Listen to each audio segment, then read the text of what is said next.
एक बार की बात है, एक दिन सूर्य और हवा में अचानक विवाद होने लगा। दोनों इस बात पर बहस करने लगे कि उन दोनों में सबसे अधिक शक्तिशाली कौन है।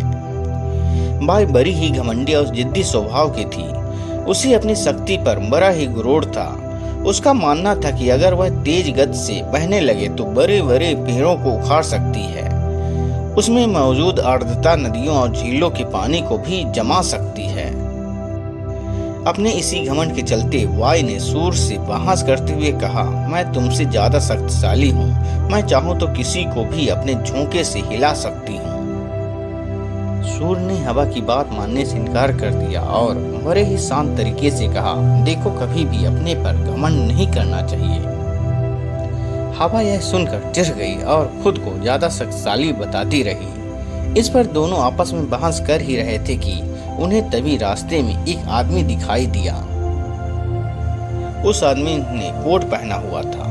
उसे देखकर सूर्य के मन में एक योजना आई। उसने हवा से कहा, जो भी इस आदमी को उसका कोट उतारने के लिए मजबूर कर देगा, उसे ही अधिक शक्तिशाली माना जाएगा। हवा ने बात मान लिया और कहा, ठीक है, सबसे पहले मैं कोशिश करूंगी, तब तक तुम बादलों में छिप जाओ।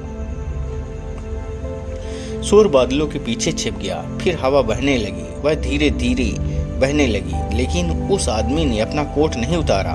फिर वह तेजी से बहने लगी। हवा तेज होने की वजह से उस आदमी को ठंड लगने लगी और उसने अपने कोट से शरीर को अच्छे से लपेट लिया।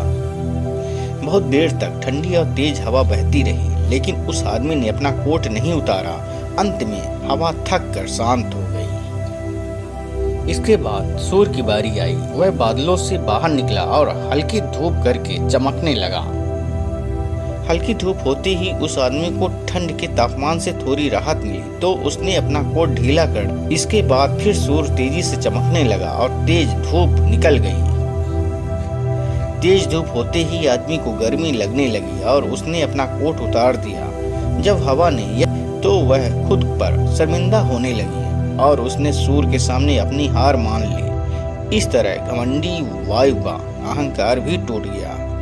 इस कहानी से हमें यह शिक्षा मिलती है कि खुद की योग्यता व ताकत पर कभी घमंड नहीं करना चाहिए, क्योंकि घमंड करने वालों की कभी जीत नहीं होती है।